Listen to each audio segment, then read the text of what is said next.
신구약 성경에 나타난 이적 시리즈, 오늘은 네 번째 시간입니다. 오늘 우리가 살펴볼 이적은 여호수아서 3장 1절에서 17절 말씀에 나오는 요단강을 건넌 사건입니다. 여호수아서 3장에 보면 하나님께서 이스라엘에게 요단강을 건너라고 하셨습니다. 이스라엘 민족은 하나님의 말씀에 순종하여 요단강을 건너게 됩니다. 우리도 한강에 가서 물에 발을 담그면 물이 갈라질까요? 이스라엘 백성이 하나님의 말씀에 순종하였더니 이런 기적들이 경험하게 되었습니다. 우리도 이스라엘 백성들처럼 하나님의 말씀에 순종하자 이런 식으로 적용한다면 과연 이러한 기적을 경험할 수 있을까요? 이것은 성경에 대한 해석과 적용의 문제입니다. 여호수아서 3장의 이 사건은 2022년을 사는 우리에게 오늘도 이스라엘 백성처럼 순종하라는 말씀일까요? 이 사건이 도대체 우리에게 보여주고자 하는 내용은 무엇일까요? 이 시간에 그 답을 찾아보고 오늘 우리의 신앙에 어떻게 적용할 수 있는지를 생각해 보고자 합니다. 하나님께서는 모세의 후계자로 여호수아를 세우시고 그를 이스라엘의 인도자, 구원자로 세워주셨습니다. 여호수아의 능력으로 가나안 땅을 정복한 것이 아니고 하나님의 능력으로 가나안 땅을 정복한 것입니다. 여호수아는 하나님의 말씀대로 아침에 일찍 일어나서 모든 이스라엘 자손을 모아 시딤에서 떠나 요단에 이르게 되었습니다. 성경을 믿지 않는 사람들은 오늘날 요단강은 물이 무릎 아래로 오기 때문에 누구나 어린 아이들도 쉽게 건널 수 있다, 그렇게 주장합니다. 그래서 여호수아와 이스라엘 백성들이 요단강을 건넌 것은 쉬운 것이지 기적은 아니다, 이렇게 말하기도 합니다. 이것은 성경에 대한 불신앙입니다. 오늘 본문 15절에 보면 요단이 곡식 거두는 시기에는 항상 언덕에 넘치더라, 그렇게 말씀하고 있습니다. 가나안의 기후를 잘 보아야만 오늘 본문의 이적을 이해할 수가 있습니다. 가나안의 기후는 태양력으로 3월, 4월이 되면 보리를 추수하게 됩니다.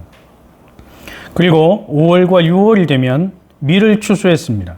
특별히 이 시기에는 비가 많이 오는 그런 시기였어요. 그래서 레바논과 헬몬산에서 물이 흘러내려서 요단강이 범람하게 됩니다. 평상시에는 수영을 해서 얼마든지 건널 수 있는 그러한 강이지요. 마치 좁은 냇가에 불과했던 이 요단강이 이 시기가 되면 수영으로는 도저히 건널 수 없는 그런 상태가 됩니다. 항상 언덕에 넘치더라. 이 문구를 원문에 보면 이렇게 되어 있습니다. 그 요단강 물이 모든 강둑들 위에 모두 완전히 흘러 넘쳤다. 강둑을 범람한 상태가 되는 것이죠. 원문대로 보면 절대 사람이 건널 수 없는 상태라고 하는 것을 알게 됩니다. 요단강변에 유숙하고 있었던 이스라엘의 관리들이 3일 후에 진중에 두루다니면서 백성들에게 명령하였습니다. 그 명령하는 내용이 3절과 4절에 나옵니다. 백성에게 명령하여 이르되 너희는 레위 사람 제사장들이 너희 하나님 여호와의 언약궤에 매는 것을 보거든 너희가 있는 곳을 떠나 그 뒤를 따르라. 그러나 너희와 그 사이 거리가 2000규빗쯤 되게 하고 그것에 가까이 하지는 말라. 그리하면 너희가 행할 길을 알리니 너희가 이전에 이 길을 지나보지 못하였음이니라 하니라.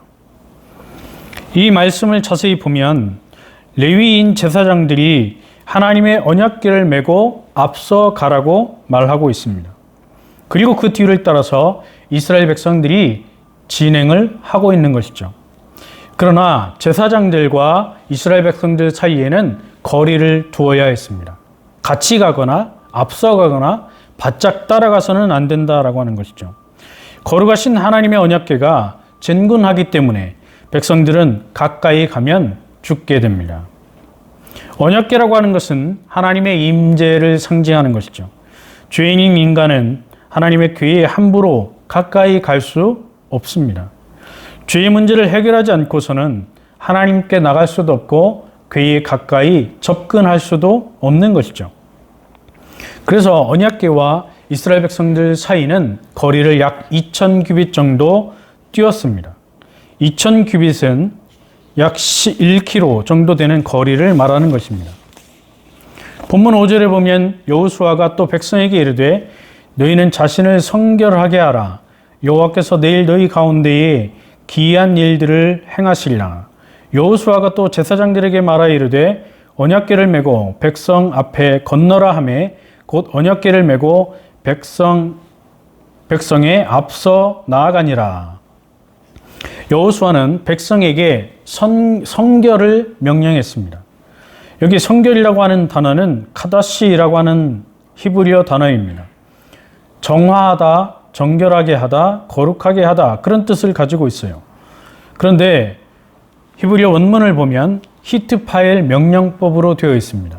그러니까 히브리어 문법에 보면 철저하게 자신을 정화하라, 거룩하게 하라 그런 뜻입니다. 하나님께서 규정하신 율법에 따라서 더러운 것에 접촉하지 말고 악행을 저지르지 말라는 분명한 철저한 명령입니다. 원문은 그 이후를 나타내는 키라고 하는 접속사가 쓰여 있습니다. 왜 백성들은 스스로를 철저히 정결하게 해야만 했을까요? 그 이유는 무엇입니까? 그 이유는 여호와께서 내일 이스라엘 백성 가운데 기이한 일들을 행할 것이기 때문입니다.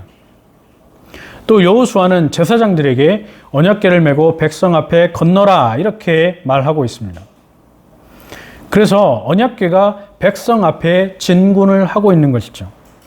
이것을 하나님께서는 백성 앞에 선두로 진군하시는 모습을 볼 수 있습니다.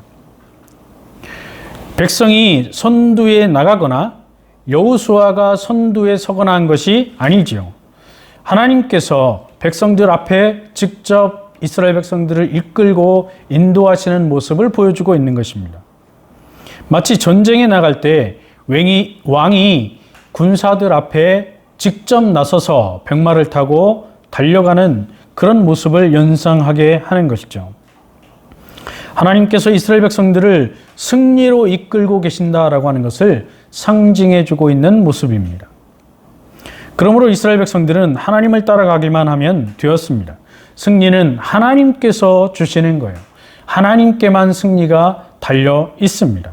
7절 말씀해 보시면 여호와께서 여호수아에게 이르되 내가 오늘부터 시작하여 너를 온 이스라엘의 목전에서 크게 하여 내가 모세와 함께 있었던 것 같이 너와 함께 있는 것을 그들이 알게 하리라. 너는 언약궤를 맨 제사장들에게 명령하여 이르기를 너희가 요단 물가에 이르거든 요단에 들어서라 하라. 여호와께서 여호수아에게 너를, 다시 말해서 여호수아를 온 이스라엘 목전에서 크게 하여 여호와께서 모세와 함께 있었던 것 같이 함께 하심을 백성으로 알게 할 것이다. 그리고 언약궤를 맨 제사장들에게 명하여 요단 강물에 들어서라. 이렇게 말씀하고 있는 거예요.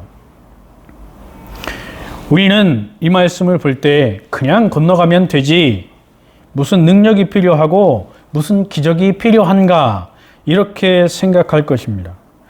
그러나 당시의 배경과 기후를 모른다면 이 말씀의 의미를 절대로 이해할 수 없는 것이죠. 9절 말씀에 보면 여호수아가 이스라엘 자손에게 이르되 이리 와서 너희의 하나님 여호와의 말씀을 들으라.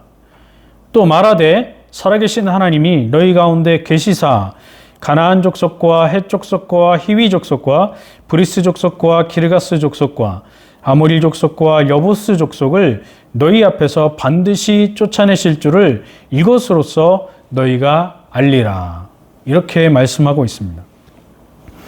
여호수아는 백성에게 하나님의 말씀을 전하고 있습니다. 그것은 살아계신 하나님이 이스라엘 가운데 계셔서 가나안에 있는 7 족속을 반드시 쫓아내실 것이다 라고 하는 것이죠. 이것을 알게 하기 위해서 하나님은 지금부터 놀라운 기적을 보여주신다는 거예요. 그래서 요단강을 멈추게 하실 것입니다. 이것이 본 기적의 핵심입니다. 이스라엘 백성이 전쟁을 잘하고 무기를 잘 다루고 전투력이 뛰어나서 가나안 족속들을 직접 추방하고 제거하는 것이 아니었습니다. 하나님께서 이스라엘 백성에게 약속하신 것을 하나님 스스로가 하나님께서 친히 이루어 주신다는 것을 말씀하고 있는 것입니다. 창세기 15장 16절에 보면 하나님께서 아브라함에게 말씀하시기를 내 자손은 4대 만에 이 땅으로 돌아오리니 이는 아모리 족속의 죄악이 아직 가득 차지 아니함이니라 이렇게 말씀합니다. 그러니까 하나님께서 지금 당장 이 아모리 족속이 살고 있는 가나안 땅을 아브라함에게 주실 수 있지만 아모리 족속의 죄악이 그 땅에서 추방당할 만큼 아직은 크지 않다는 것이죠. 그래서 하나님께서는 그 기간을 4대, 약 400년 정도로 정해 놓으셨다라고 하는 것을 말씀하고 있습니다. 출애굽기 23장 27절에 보면 내가 내 위엄을 내 앞서 보내어 내가 이를 곳에 모든 백성을 물리치고 내 모든 원수들이 내게 등을 돌려 도망하게 할 것이며 내가 하나님이죠. 왕벌을 내 앞에 보내리니 그 벌이 히위 족속과 가나안 족속과 헷 족속을 내 앞에서 쫓아내리라. 그렇게 말씀하고 있습니다. 하나님께서는 아브라함에게 그의 후손 4대 만에 애굽에서 나와서 하나님이 약속하신 그 약속의 땅으로 들어갈 것이다. 이렇게 말씀해 주고 있습니다. 이 일을 누가 이루는가? 이스라엘 백성들이 아니고 여호수아가 아니고 하나님께서 이루어 주신다는 것입니다. 그 약속이 지금 430년이 지난 지금 이루어지고 있는 것입니다. 그 약속대로 하나님의 언약궤를 맨 제사장들의 발이 요단강물에 들어서자 요단강물이 위에서부터 멈추어 한 곳에 쌓이게 됩니다. 그래서 제사장들이 앞서 나가고 백성이 그 뒤를 따라 요단강에 들어서게 된 것이죠. 여기서 우리는 그 당시 상황과 기후를 이해해야만 합니다. 15절 말씀에 보면 요단이 곡식 거두는 시기에는 항상 언덕에 넘치더라.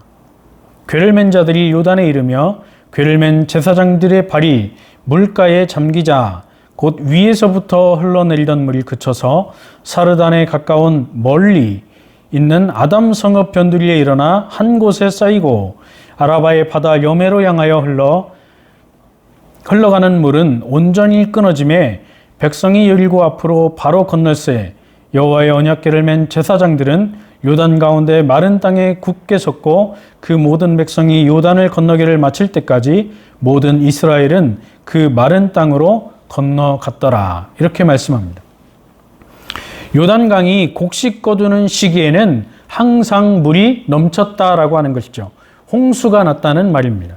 그러므로 평상시와는 전혀 다르게 물이 가득 차게 되었다는 의미입니다.